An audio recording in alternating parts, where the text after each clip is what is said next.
Profitons de chaque moment de ces nuits et de ces jours. Ramadan est revenu, Ramadan est de retour dans le meilleur des mondes. Il n'a pas fui, il a quitté sa ville bien-aimée par ordre de son Seigneur, et cette émigration allait marquer un tournant historique. Une nouvelle page allait s'ouvrir dans l'histoire de l'humanité. Écoutez le récit de l'émigration du prophète de la Mecque à Médine. Ramadan, saison de la bonté. Profitons, cueillons ces nobles fruits. Radio Sunnite. Écoutez le récit de l'émigration du prophète de la Mecque à Médine. Assalamu alaikum, chers auditeurs et auditrices. Nous nous retrouvons pour un nouvel épisode de Radio Sunnite en ce mois béni de Ramadan. Bienvenue à tous. Nous sommes en présence du docteur Ismaïl, que nous avons reçu précédemment pour parler de la naissance du prophète Muhammad sallallahu alayhi wa sallam. Et j'invite d'ailleurs les auditeurs de Radio Sunnite à réécouter cette émission. Vous trouverez le lien dans la description sous la vidéo. Docteur Ismaïl, aujourd'hui, j'aimerais qu'on aborde un autre aspect de la biographie de Al-Mustafa, le prophète élu, que Dieu l'honore et l'élève davantage en degrés. J'aimerais qu'on aborde l'émigration bénie, cet événement majeur dans l'histoire de notre communauté. Un événement duquel nous tirons énormément de sagesse et d'enseignement. Merci pour cette nouvelle invitation. La louange est à Allah, le Seigneur des mondes, celui qui nous a comblés par l'envoi de notre maître Muhammad sallallahu alayhi wa sallam. J'aimerais tout d'abord rappeler une chose essentielle. L'émigration prophétique n'était pas une fuite loin du combat, ni un manque de courage pour esquiver une confrontation, mais c'était une émigration ordonnée par Allah. Le prophète n'a pas fui. Il a quitté sa ville bien-aimée par ordre de son Seigneur. Le messager d'Allah sallallahu alayhi wa sallam subissait des nuisances et ses compagnons honorables subissaient également des nuisances à la Mecque. Et les sévices s'étaient abattus sur les musulmans les plus faibles. Ils ont enduré des coups de fouet, des séquestrations et même des assassinats. Mais Allah les a secourus. C'est comme s'ils avaient été un rocher que rien ne peut entamer. Et le pouls de leur cœur, empli de crainte et de soumission envers Dieu, en secouait les cœurs et les trônes.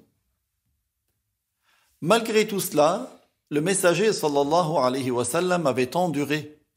Il patientait, et Dieu le soulagea en lui donnant l'ordre d'émigrer à Médine.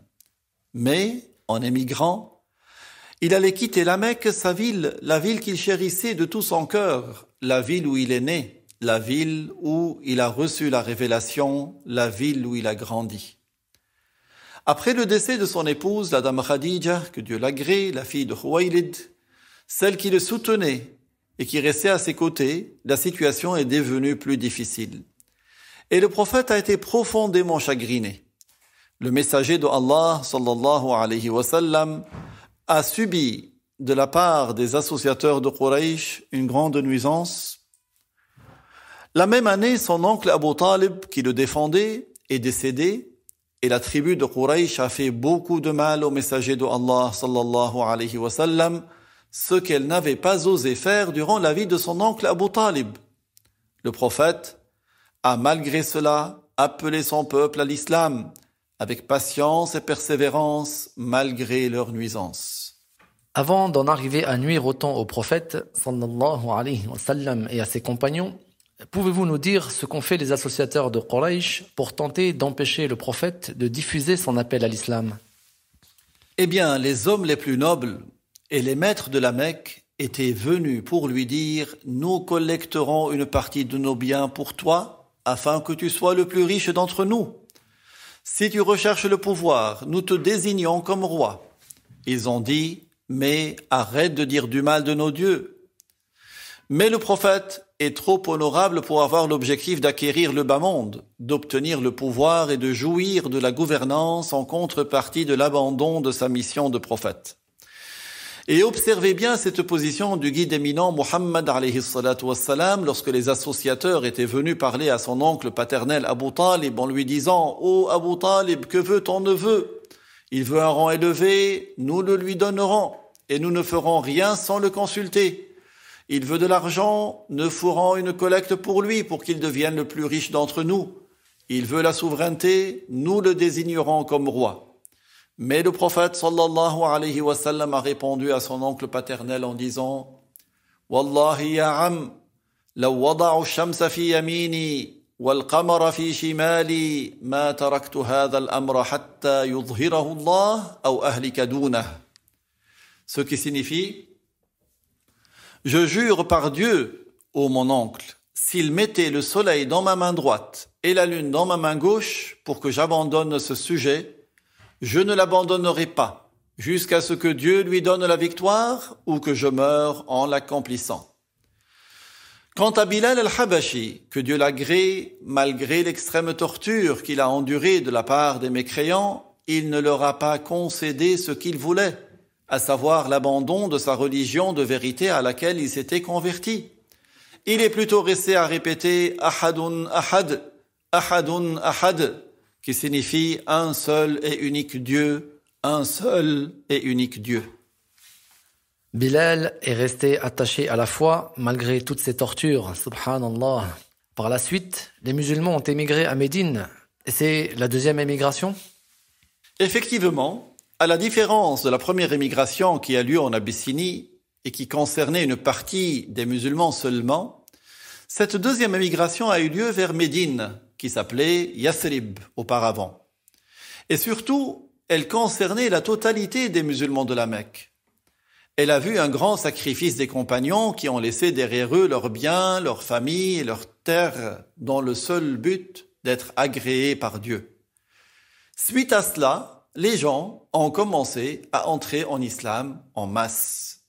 Le prophète, alayhi salatu wassalam, est parti à Médine par une révélation de Dieu. Il lui avait été donné de voir Médine dans le rêve. Or, les rêves que font les prophètes constituent une révélation.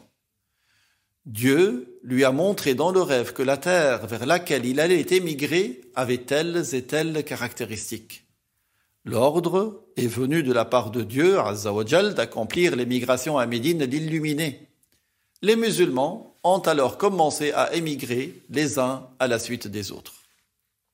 Chers auditeurs, celui que Dieu agrée le plus a persévéré. D'une persévérance devant laquelle la stabilité des montagnes est les plus profondément ancrée est bien peu de choses. C'est à partir de ce moment que les associateurs se sont concertés pour l'assassiner.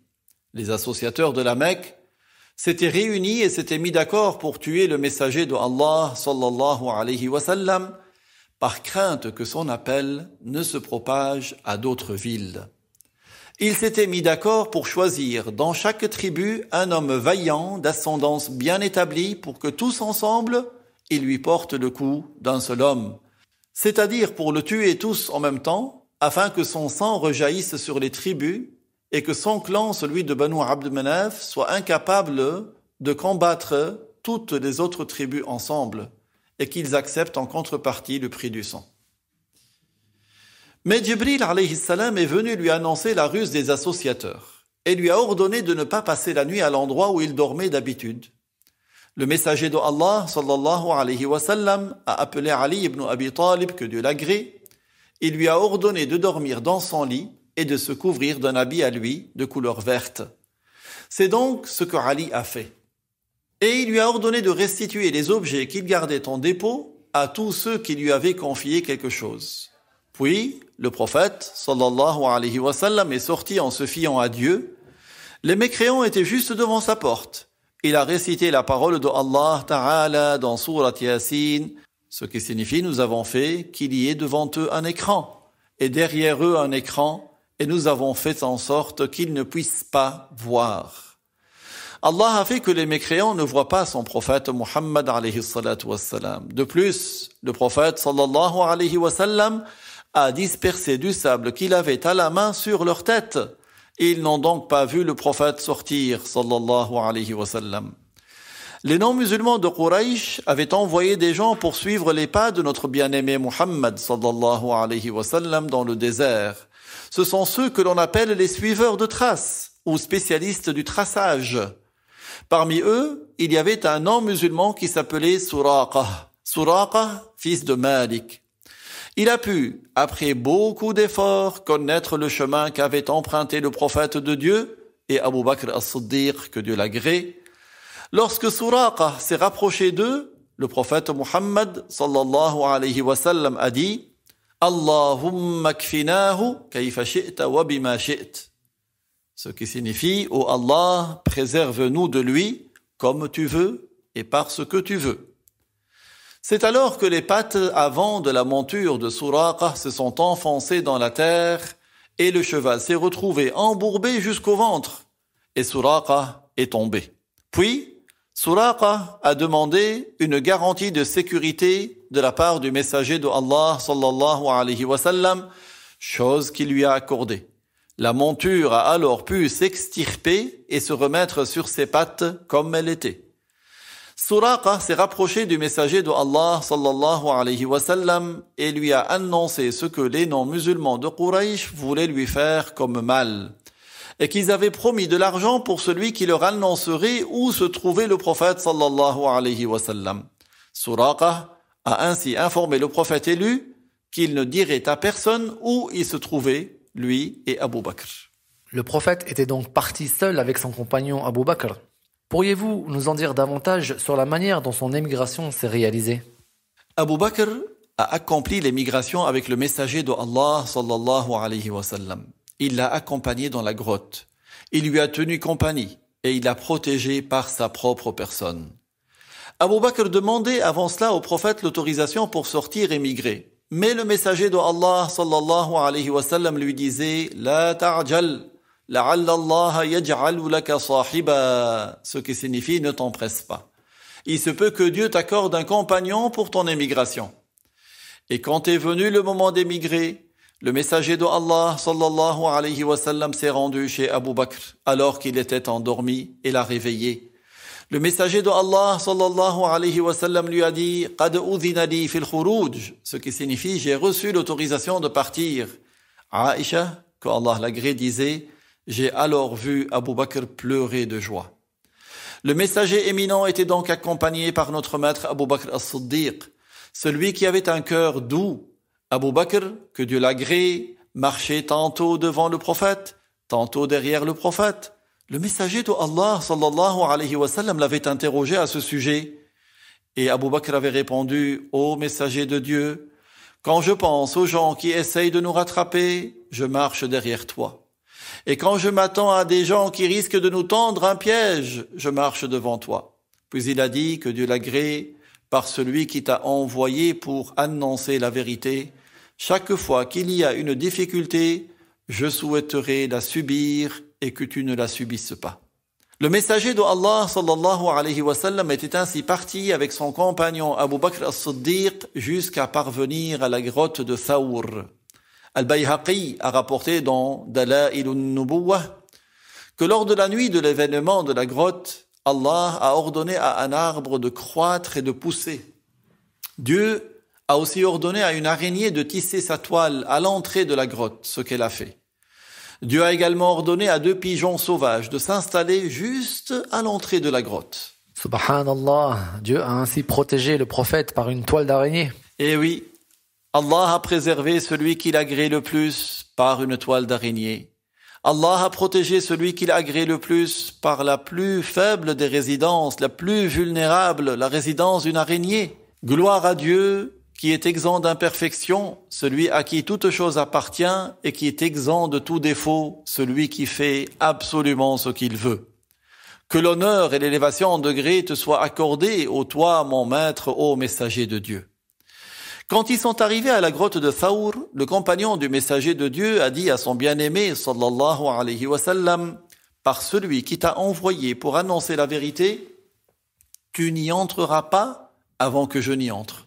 S'il y a quelque chose à l'intérieur, cela m'atteindra avant toi. Il est donc rentré, mais n'a rien vu. Puis, ils ont pénétré dans la grotte. Abu Bakr a trouvé dans les parois de la grotte des trous. Il s'est mis à déchirer de son vêtement des morceaux d'étoffe pour combler ces trous, jusqu'à ce qu'il ne reste qu'un seul trou. Il est rapporté qu'il y avait une fente et que Abu Bakr avait craint qu'un animal nuisible n'en sorte et fasse du mal au messager de Allah sallallahu alayhi wa sallam. Eh bien, vous savez ce que Abu Bakr a fait? Il a mis son pied dans cette fente. Puis, le prophète Muhammad sallallahu alayhi wa sallam s'est allongé et a posé sa tête sur la cuisse de Abu Bakr as-Siddiq, dont le pied bouchait encore cet orifice.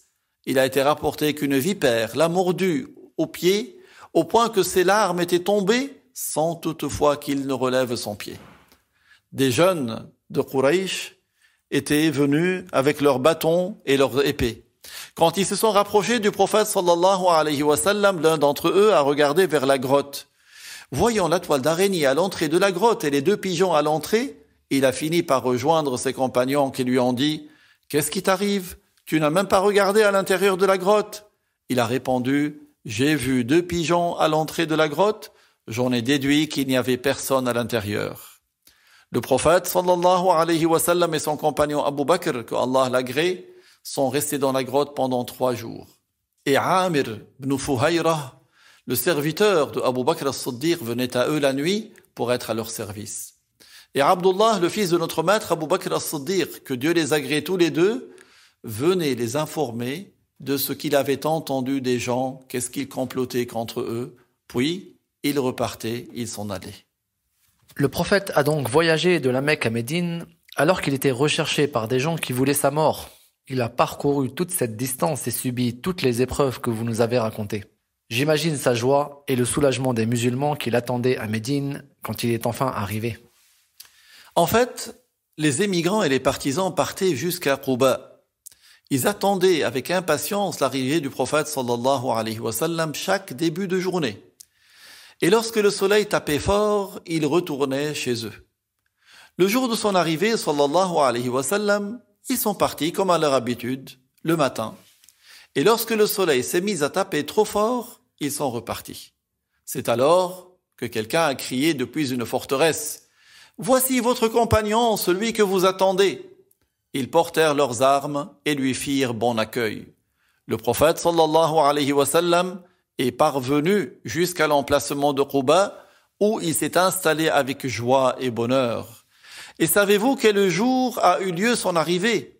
Eh bien, c'était le lundi 12 du mois de sa naissance, qui est le mois de Rabi'ul Awwal. Les musulmans l'ont accueilli avec joie et bonheur, un grand bonheur, puisque le meilleur de tous les êtres créés par Dieu était venu à eux et allait rester parmi eux.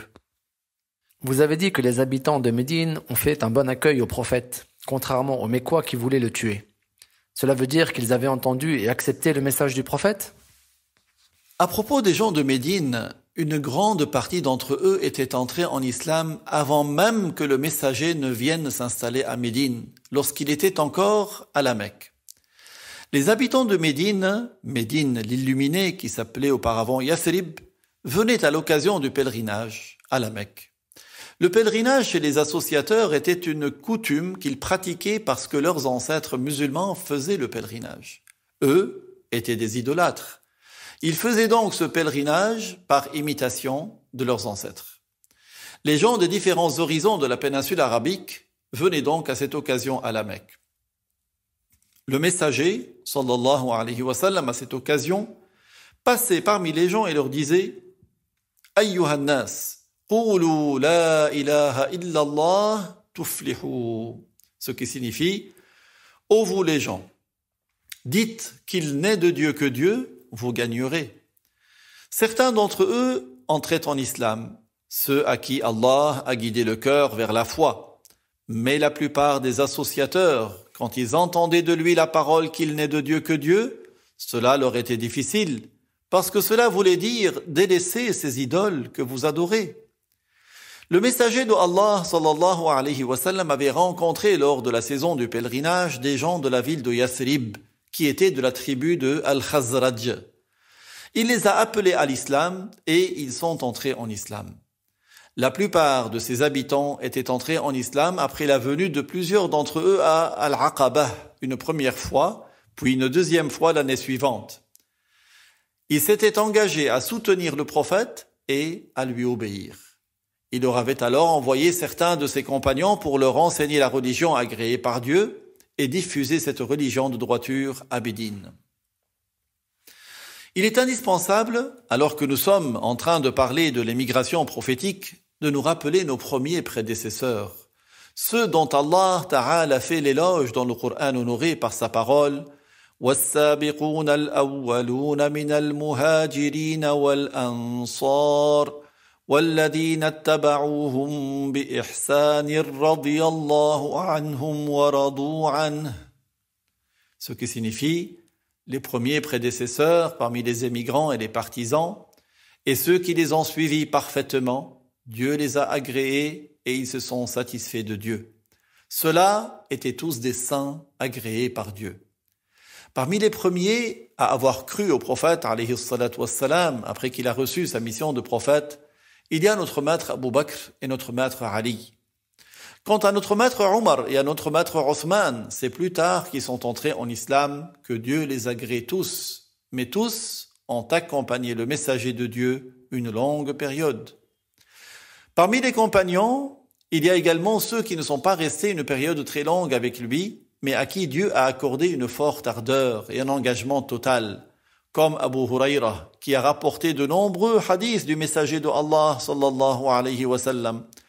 Il a pu en effet rassembler du messager de Allah ce que beaucoup d'autres qui étaient entrés en islam avant lui n'avaient pas pu rassembler. J'aimerais aborder la relation entre les musulmans qui sont venus de la Mecque pour s'installer à Médine, qu'on appelle les immigrants, et les musulmans qui vivaient déjà à Médine, les partisans. Le prophète sallallahu alayhi wa sallam a donné à la ville qui s'appelait auparavant Yathrib le nom de Al-Madina Al-Munawwara, Médine l'illuminée. Et il a établi un lien de fraternité entre ses habitants, c'est-à-dire les partisans, qu'on appelle en arabe Al-Ansar, et les émigrants, qu'on appelle en arabe Al-Muhajiroun. Les cœurs des musulmans se sont alors mis à battre à l'unisson comme le cœur d'un seul homme. Ils sont devenus tel un mur en pierre de taille dont chaque bloc soutient l'autre. L'émigration était donc la proclamation que le pouvoir du faux, quel qu'il soit, allait s'estomper, échouer et se dissiper, mais que la vérité allait nécessairement voir le jour partout où sa bannière flotterait haut et où sa parole aurait le dessus.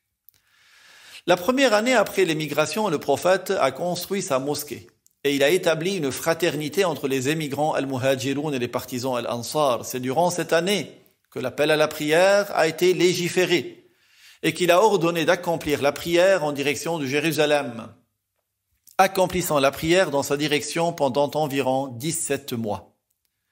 C'est la deuxième année qu'il a ordonné de se diriger vers la mosquée Al-Haram en direction de la Kaaba. Le jeûne de Ramadan a été rendu obligatoire au mois de Sha'ban de l'an 2 de l'Hégire.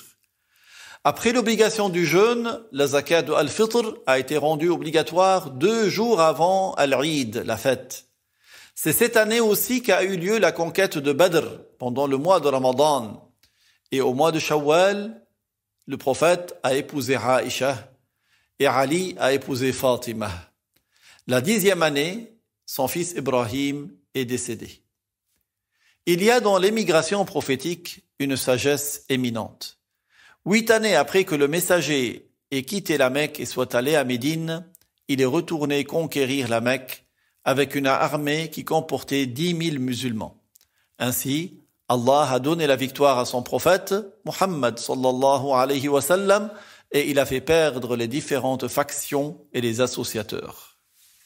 Merci encore, Dr Ismail, de nous faire profiter de toutes ces précieuses informations qui nous rappellent l'importance de connaître davantage les faits marquants de la vie de notre prophète, sallallahu alayhi wa sallam.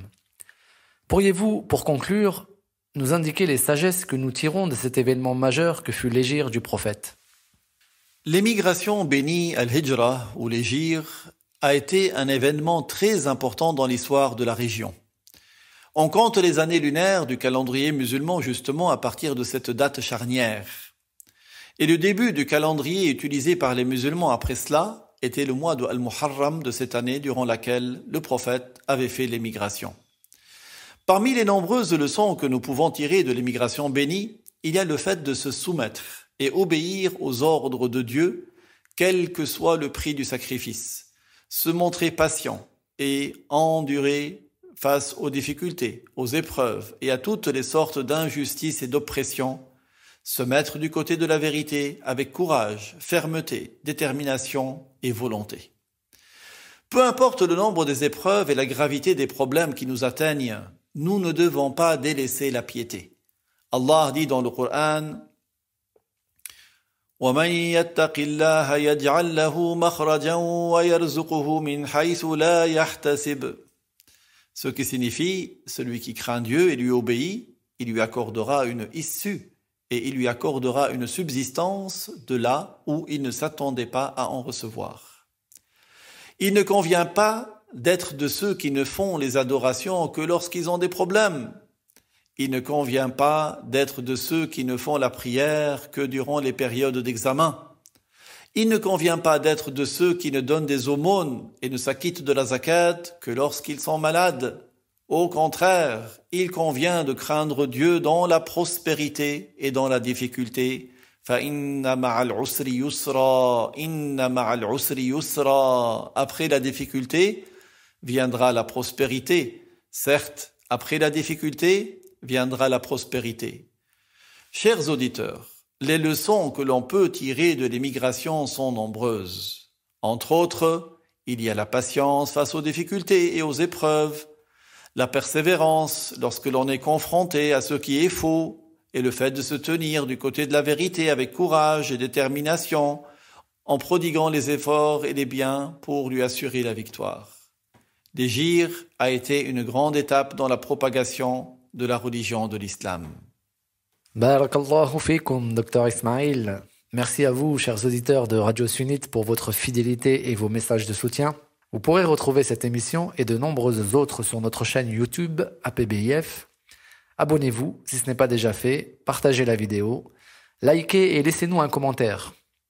Pour terminer, je vous conseille de fournir des efforts pour accomplir les actes de bien dans ces nuits éminentes et bénies qui nous restent de Ramadan, en faisant le qiyam, les prières de nuit, du zikr, des évocations, des tilawa, des récitations du Coran. Et je vous rappelle que celui qui a des prières à rattraper, qu'il se consacre à les rattraper, car certes, la dette envers Dieu est une dette dont il est prioritaire de s'acquitter. Merci de nous avoir suivis jusqu'au bout. Wassalamu alaikum. Profitons de chaque moment de ces nuits et de ces jours. Ramadan est revenu, Ramadan est de retour. Dans le meilleur des mois, durant ce mois honoré. Ramadan, saison de la Profitons de